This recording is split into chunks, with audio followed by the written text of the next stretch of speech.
Muito obrigada, João Taborda, pelo seu contributo neste Portugal Air Summit. João Taborda, da Embraer, a participar neste segundo dia de trabalhos do Portugal Air Summit. E agora estamos praticamente na hora do almoço para alguns, mas aqui, neste estúdio em Ponte Sor, ainda temos tempo para falar e de quê? Vamos falar de inovação, vamos falar de investimento, de financiamento. Numa altura de crise como aquela que atravessamos, não podemos esquecer, acima de tudo, aquilo que já foi investido na nossa investigação. Isso seria deitar por terra todo o trabalho que já foi feito. Não podemos esquecer aquilo que já conquistámos e, por isso mesmo, é a altura de olharmos, não propriamente para o passado, mas olharmos para aquilo que poderemos vir a adquirir no futuro, até porque temos conhecimento. E é preciso também não esquecer aquele conhecimento que muitos países vieram já buscar e têm vindo a vir buscar a Portugal e certamente irão continuar a fazê-lo. Passo a apresentar os meus convidados, em que pela primeira vez num painel vou ter uma das convidadas em videochamada. Mas vou começar a apresentar Eduardo Maldonado, presidente da Agência Nacional de Inovação. Muito bom dia, muito boa tarde, aliás. Boa Ainda tarde. não almoçámos, mas muito boa tarde. Bem-vindo ao Portugal Air Summit. Joaquim Fialho, da CCDR Alentejo. Olá. Muito boa tarde. Boa tarde. A Helena Pereira, que vai estar em videochamada, estamos a tentar estabelecer a ligação, presidente da Fundação para a Ciência e Tecnologia, assim que for dada a indicação que for possível conversar com a Helena, assim farei. Mas para já fica já a apresentação feita.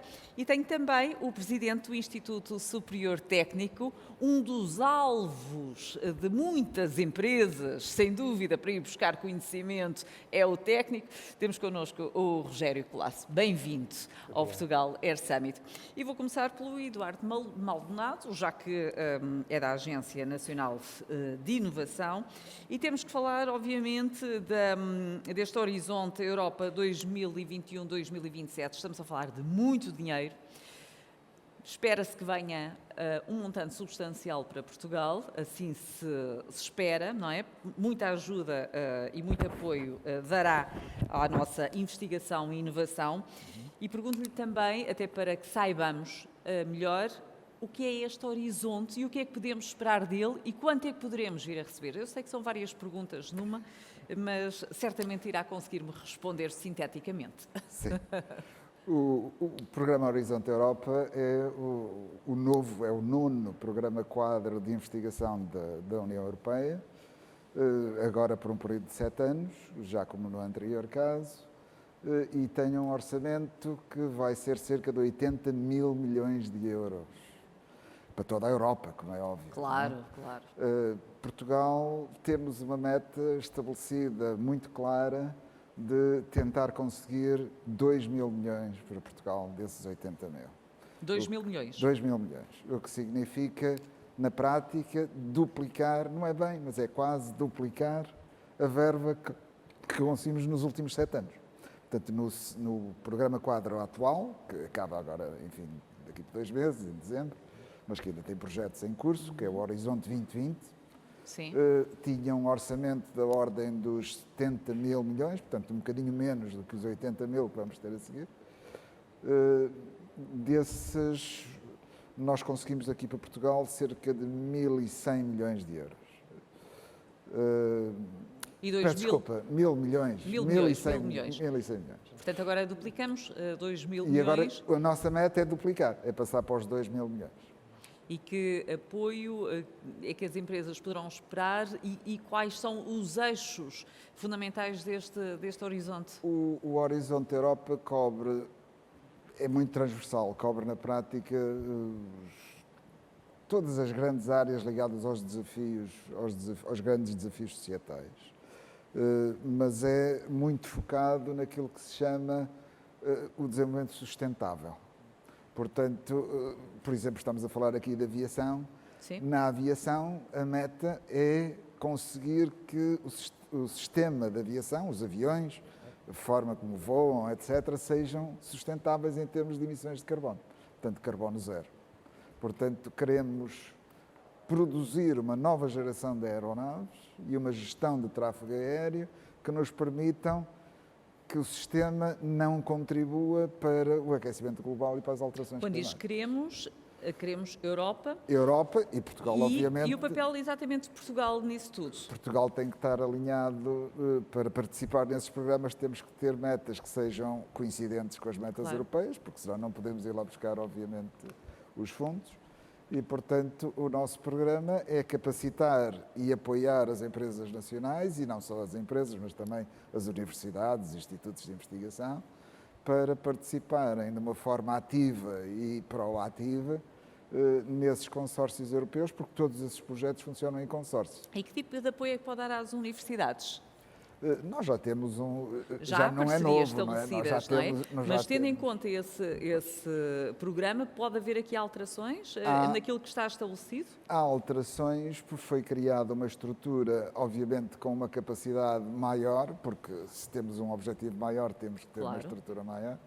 E, portanto, temos uma estrutura que vai estar focada em temas específicos para os grandes desafios que vamos ter. E, portanto, temos que trabalhar bem, mais de perto com as empresas, trabalhar muito com as universidades em termos de contacto e informação para os centros que as próprias universidades têm e que depois, por exemplo, o Instituto Superior Técnico poderá, por exemplo, explicar exatamente como é que funciona, mas têm gabinetes de promoção de projetos e esses gabinetes de promoção de projetos vão ser apoiados, um contacto muito próximo com a estrutura que está organizada, que se chama PERIN, que é Portugal, isto é uma sigla inglesa, Portugal in Europe for Research Network, portanto Innovation Network, portanto é uma rede que está criada que envolve a Agência de Inovação, a Fundação de Ciência e Tecnologia,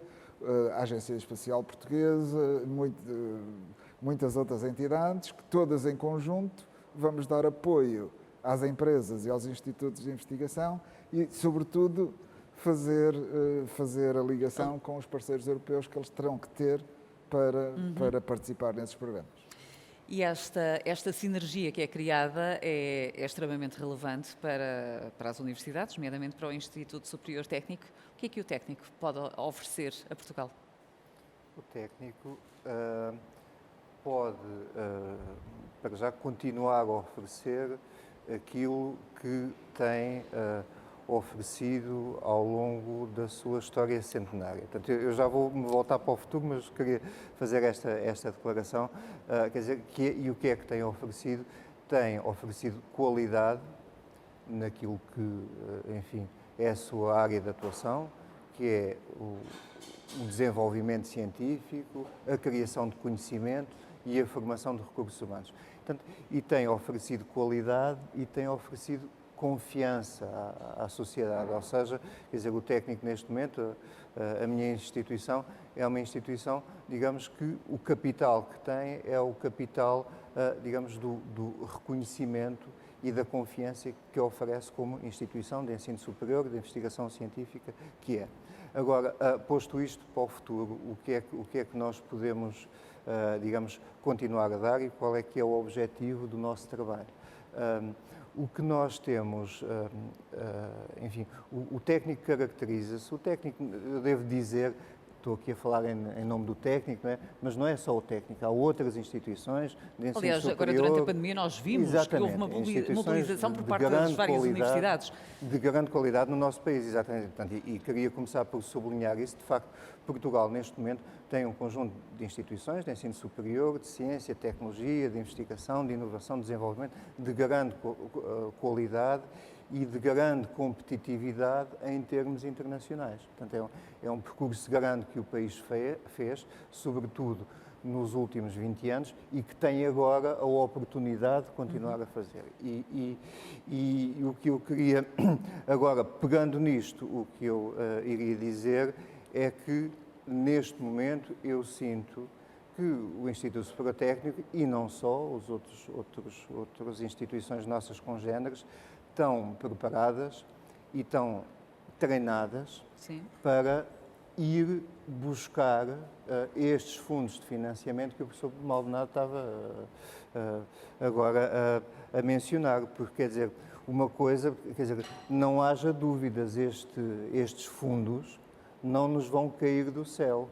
Nós temos que estar preparados para os ir buscar. Apresentando projetos viáveis, para fazer como é projetos que sejam viáveis, que sejam sustentáveis e que sejam úteis à sociedade. Não é? Portanto, e este é o grande desafio que nós temos agora, enfim, nesta próxima década. Portanto, isto é um desafio para a década. Portanto, o Horizonte Europa é parte deste desafio da década, mas, enfim, existem outros instrumentos, portanto, existem outras áreas estratégicas e importantes de investimento em investigação e desenvolvimento. Portanto, eu penso que Portugal está preparado para o fazer e as instituições de ensino superior, as instituições de inovação, desenvolvimento e as empresas também, que é uma coisa que, se tivermos a oportunidade, acho que vale a pena falar um bocadinho da investigação e do desenvolvimento que neste momento já é feita em grande escala a nível empresarial e industrial em Portugal.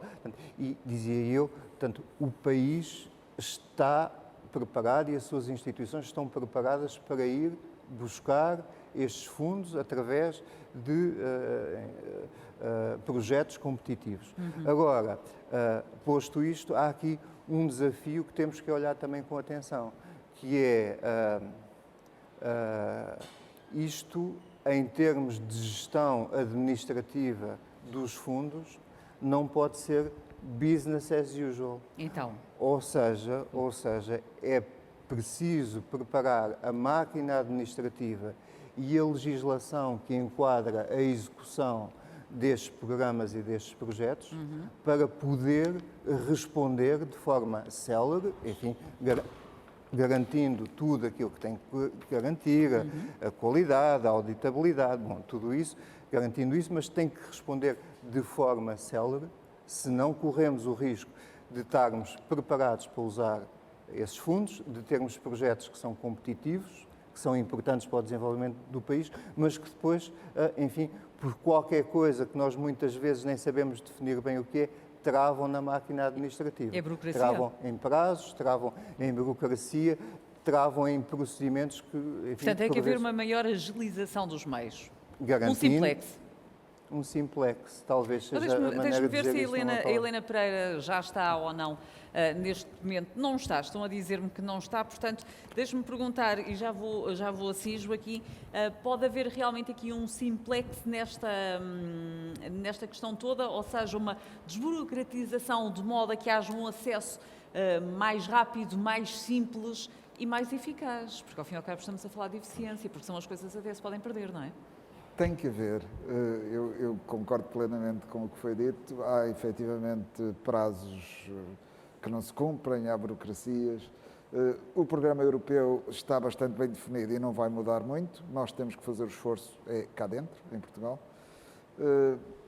Só para dizer que, por exemplo, desses 80 mil milhões que eu falei, há 30 mil que são dedicados a parcerias com indústrias em áreas muito específicas. E para o qual nós vamos, este ano, pela primeira vez, poder usar os nossos fundos de coesão, os programas operacionais. E, portanto, o que nós estamos exatamente a tentar garantir neste momento é que a regulamentação que Portugal vai ter que assinar com a Europa, dos dois lados, portanto, isto é um esforço bilateral, tem que vir tudo coordenado, nos permitam exatamente essa colaboração mais fácil do que o histórico tem mostrado, de modo a podermos operacionalizar essa componente, que é muito importante, que mete necessariamente a empresas, e tem que ser projetos até coordenados por empresas, não podem ser coordenados pelas universidades. Sim. E, portanto, temos que nos coordenar com as comissões de coordenação e com as diferentes entidades, de forma a termos esse tal simplex. Nós temos uma lista, já está identificado, os problemas foram muito cuidadosamente estudados e estamos a tentar realmente que os regulamentos, que ainda não estão prontos, estarão prontos. Portanto, é fazer o levantamento para que depois as coisas avancem. Joaquim Fialho, e da parte das comissões de coordenação, nomeadamente neste caso do Alentejo, estamos numa região que tem precisamente um cluster. Portanto, assume aqui relevância extrema esta questão dos fundos, até porque uma das vertentes é precisamente a competitividade, um dos desafios, e os clusters. Sim, claramente. Na região do Alentejo, os fundos têm sido fundamentais na alteração daquilo que nós designamos o nosso padrão produtivo. Seria impensável aqui há 10 anos nós imaginarmos que o Alentejo pertence ao grupo das regiões, das poucas regiões que no mundo, pelo mundo fora, fabrica componentes para a indústria aeronáutica. Portanto, houve aqui um trabalho feito, que eu chamaria mais um trabalho de casa, feito por todas as entidades da região do Alentejo, começando pelas entidades do conhecimento, Sim. passando pelas autarquias, pelas empresas, no sentido que, daquilo que nós podemos dizer de preparar o território, de preparar a região para acolher estas novas empresas. Porque já foi aqui dito pelos meus dois parceiros do painel, o grande desafio que nós tivemos durante este tempo foi, por um lado, afirmar instituições como as CCDRs como entidades facilitadoras do desenvolvimento, que é o que nós estamos aqui a falar. Sim. Que, por um lado, incentivem os processos de desenvolvimento e, por outro lado, quando aparecem os bons projetos, não os compliquem. E, pegando nesses aspectos todos, parece-me a mim que nós que fizemos um trabalho globalmente positivo. E tivemos aqui também aquilo que nós chamamos um bom clima institucional. Quer dizer, nós, rompendo algumas práticas já de alguns anos, conseguimos pôr as várias instituições da administração a trabalhar em conjunto. E, mais ainda, conseguimos fazê-lo depressa. Portanto, o Alentejo rapidamente conseguiu montar infraestruturas de apoio essenciais para este cluster da aeronáutica. Começando por uma coisa muito simples, que foi um polo especificamente criado pelo Centro de Formação Profissional de Évora para dar formação especializada às pessoas que trabalham nesta área. E o projeto dos mais recentes, que cola com aquilo que o professor Paulo do lado há bocado nos disse, e que tem a ver com a ligação, e é um aspecto principal para este 21-27, aquelas duas agendas fundamentais, a transição energética e a transição digital, um projeto do CEA, que foi apoiado pelo Programa Operacional Regional do Alentejo, o CEA, o Centro de Investigação e de Excelência, em Évora, nas instalações do Parque do Alentejo de Ciência e Tecnologia, e que é um projeto completo, que vai desde a concepção ao desenvolvimento e à industrialização, à indústria, de uma aeronave que tem uma das vertentes, é a possibilidade de aproveitar os gases renováveis. Sim. E isto é particularmente importante numa região como o Alentejo, que, como nós sabemos, tem saído a notícia recentemente, a Estratégia Nacional para o Hidrogénio, que vai ter como projeto fundamental e principal a instalar no Porto de Sines, e que tem a ver também com fundos do 21-27, com o Fundo de Transição Justa, que é para quê? Para converter aquela central que nós temos em Sines para virar dos modos tradicionais de energia para as energias verdes. Portanto, isto tudo para dizer, nós na CCDR Alentejo, aliás, deixe-me só fazer aqui uma divisão, que nós temos aqui duas entidades. Temos a CCDR Alentejo, que trata mais da parte estratégica de preparação dos instrumentos, do desenvolvimento da região e depois do seu acompanhamento.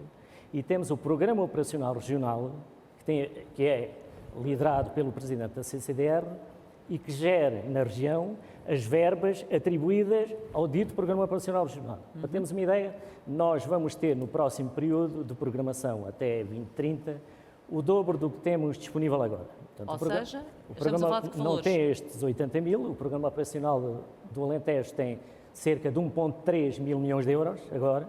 O programa é do Alentejo. O Programa Operacional Regional do Alentejo tem 1,3 mil milhões de euros. O que quer dizer que nós vamos ter, sensivelmente, o dobro destas verbas se a distribuição pelas regiões for feita seguindo critérios mais ou menos iguais aos que eram seguidos até agora. E daí vem um outro grande desafio. E qual é o outro grande desafio? Que há bocado foi referido também pelo Sr. Presidente do técnico, que é nós vamos ter que ser capazes de apoiar bons projetos e que eles sejam capazes de mostrar resultados. Portanto, numa E há máquina... uma comissão de avaliação ou algo similar para aferir a viabilidade desses projetos? Portanto, na apreciação destes projetos estão envolvidas várias entidades. Neste caso, a CCDR Alentejo pronuncia sobre aquilo que tem a ver com a importância estratégica, a importância do projeto para o desenvolvimento da região. Sim. Depois temos a ANI, que se preocupa com a parte mais científica e de valia científica do projeto, e em algumas vertentes temos também o IAP-MEI, que faz a análise, nomeadamente em termos de custo-benefício dos projetos. Portanto, há aqui este puzzle que nós temos, ao longo dos tempos, temos melhorado este trabalho conjunto. Porque, vamos lá ver, nesta questão dos fundos, nós estamos num processo de aprendizagem contínua. Claro. Mas o professor Rogério estava precisamente a dizer que é necessário agilizar todo este processo. E eu pergunto-lhe, entre a entrada de um projeto para a avaliação, quanto tempo é que demora até ser proferido um despacho? Em média. Vamos ver, em média, se nós seguirmos aquilo que está no regulamento, em média andaria ali por 3 meses. Se nós E esse olharmos... tempo é muito, professor? Não? Mas eu penso que ia acrescentar qualquer coisa que era relevante para isso. Agora, vamos ver, depois, também já o referi há bocado, porque nós estamos numa situação muito curiosa, que é, por exemplo, a nível da administração, nós estamos ao mesmo tempo a tentar modernizar a administração e equipá-la com mais e mais qualificado recursos humanos para, entre outras coisas, levar a que ela própria seja mais inovadora. Portanto, não sei se me estou a fazer entender. Quer dizer, isto tem a ver com aquilo que me está a perguntar.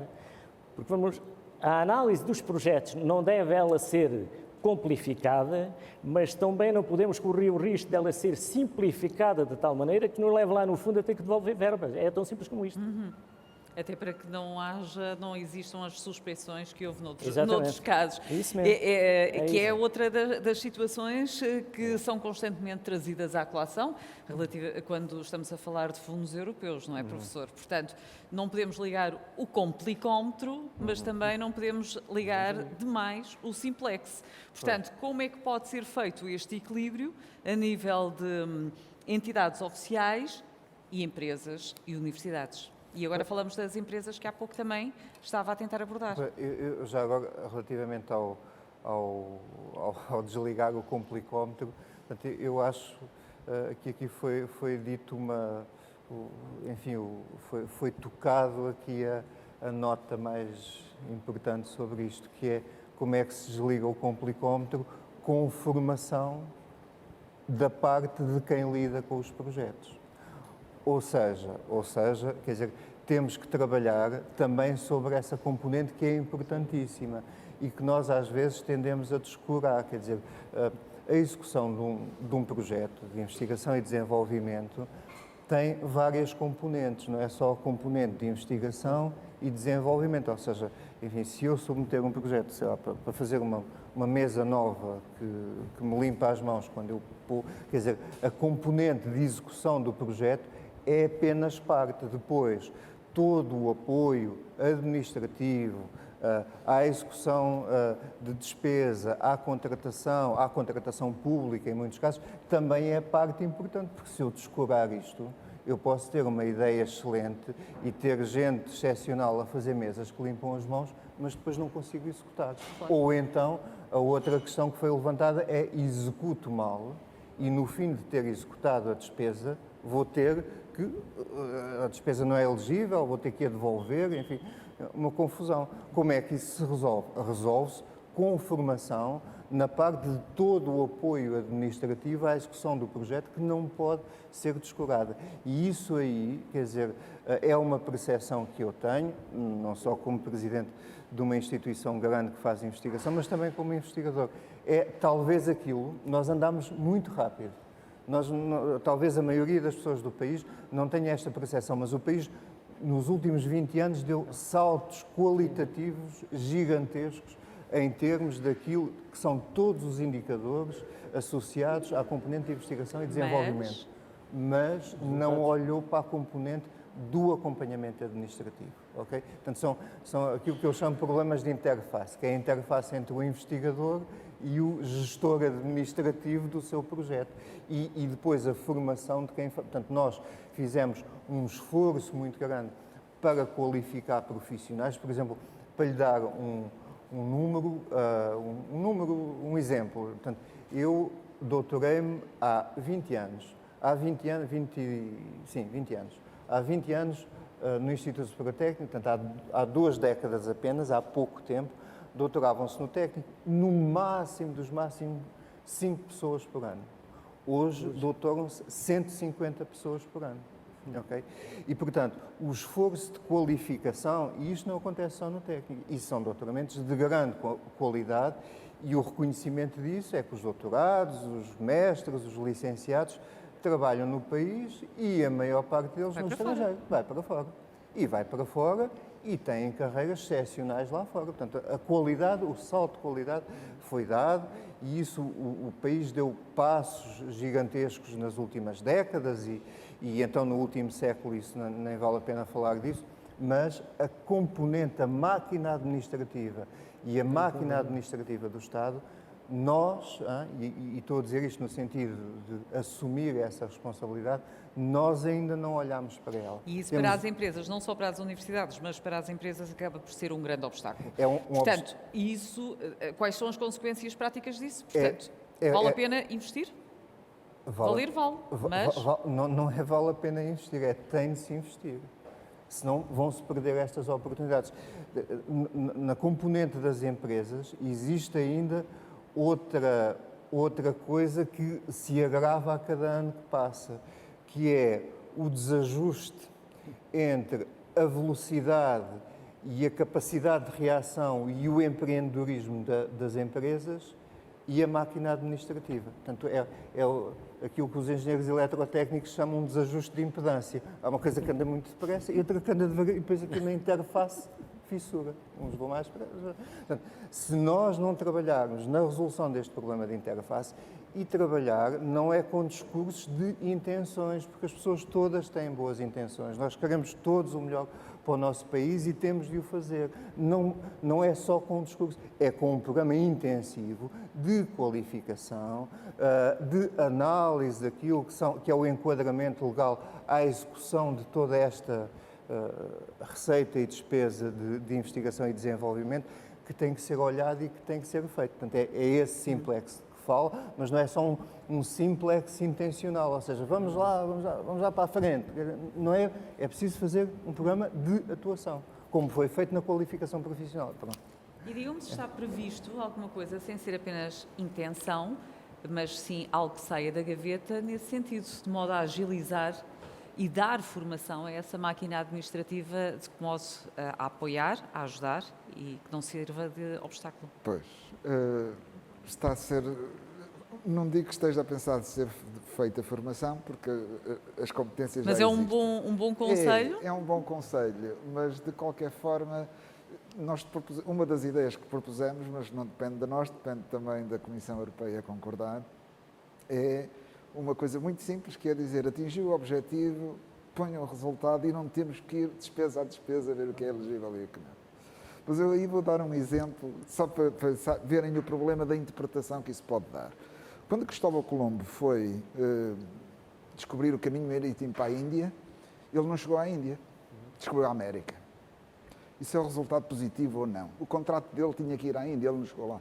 Sim, mas o resultado foi positivo, não foi? O resultado foi positivo. Portanto, tem que haver a inteligência e a flexibilidade para ver o resultado que foi produzido e ver se ele realmente foi bom, embora não tenha sido aquilo que foi previsto, porque um projeto tem risco. Um projeto que me apareça na agência para financiar que diz tem risco zero, eu mando para o banco. Não precisa de mim. Não é? Portanto, temos que ter a mudança de mentalidade, porque depois, a partir do momento em que se diz, não, ele disse que ia produzir, pegando no seu exemplo, uma mesa que faz limpa, mas ele não produziu uma mesa, pediu um tapete que faz a mesma coisa. É muito bom, mas é preciso termos essa flexibilidade e essa mudança de mentalidade é muito difícil, sobretudo com um texto legal que depois tenta evitar a tal má utilização e os erros, etc. Essa é a grande dificuldade. Joaquim, para terminar, num minuto. Um minuto. Só acrescentar uma coisa. Depois nós ainda temos, no meio disto tudo, temos às vezes grandes diferenças entre a candidatura e o projeto. E o nosso papel de avaliador, às vezes temos que ler nas entrelinhas para percebermos o projeto. E isto ligando com o atrapalhar da vida das empresas, nem sempre, já nos aconteceu várias vezes, nem sempre a empresa conhece o projeto. Que é uma coisa também, uma situação curiosa. Não tem nada contra os consultores, Mas às E vezes aí pede-se uma aclaração. há É excesso como de algumas criatividade. sentenças, não é? Tem que se pedir a aclaração. há excesso de criatividade nessas candidaturas, em algumas. E agora, outra coisa também que eu gostava de trazer para aqui, que tem a ver com aquilo que, isto não é um passa-culpas, mas neste nosso processo de aplicação dos fundos, muitas das nossas práticas decorriam diretamente de exigências da Comissão Europeia. Porquê? Nós todos nos recordamos que até há pouco tempo a principal exigência era a execução. Portanto, nós tínhamos que executar. E liga-se essa palavra diretamente aqui, ou gastar. Agora não, nós temos que investir. Sim. E esse é diferente. Portanto, aí também temos que fazer esse trabalho, que era o que estava a dizer. Portanto, nós precisamos de recursos, alguns que já temos, mas curiosamente, que também acabam por estar muito ocupados em tarefas administrativas que nada acrescentam. E que levam, às vezes, que projetos como estes exemplos que aqui referiu não sejam apoiados. Quando, isso também é outra coisa que nós temos, quer dizer que é aquela diferença, para nós, o risco é cadastro. Por exemplo, ao contrário dos americanos, que é normal que na vida do empresário ele corra vários riscos e que nem tudo corra bem. Nós cá não. Portanto, o primeiro insucesso condena aquela pessoa a não mais poder entrar no sistema, incluído este dos apoios. Quando às vezes o insucesso até não dependeu do empresário, dependeu de outros fatores. Portanto, ainda temos mais este aspecto que temos que melhorar. Agora, eu também estou de acordo que nós temos que passar destas palavras para a ação. Por exemplo, eu acho que faz todo o sentido que estes sítios que gerem fundos tenham gabinetes de apoio aos investidores. Mas este apoio não deve acabar com a aprovação do projeto. Deve continuar com o acompanhamento, porque aquilo é uma fase. E há sempre dúvidas. Exatamente. Mas há que sempre têm que ser dúvida. esclarecidas. Têm que ser esclarecidas. E não é o acho que, é Não com é a o acho certeza que. absoluta, porque às vezes Exatamente. acontece muito o eu acho que. Pois. Muito obrigada, meus senhores, foi um gosto tê-los aqui neste painel do Air Summit. Agora fazemos uma pausa, mas daqui a pouco estamos de volta e não se esqueça que durante a parte da tarde vamos falar da pandemia, nomeadamente com virologistas e o impacto que isso está a ter nas viagens. Até já!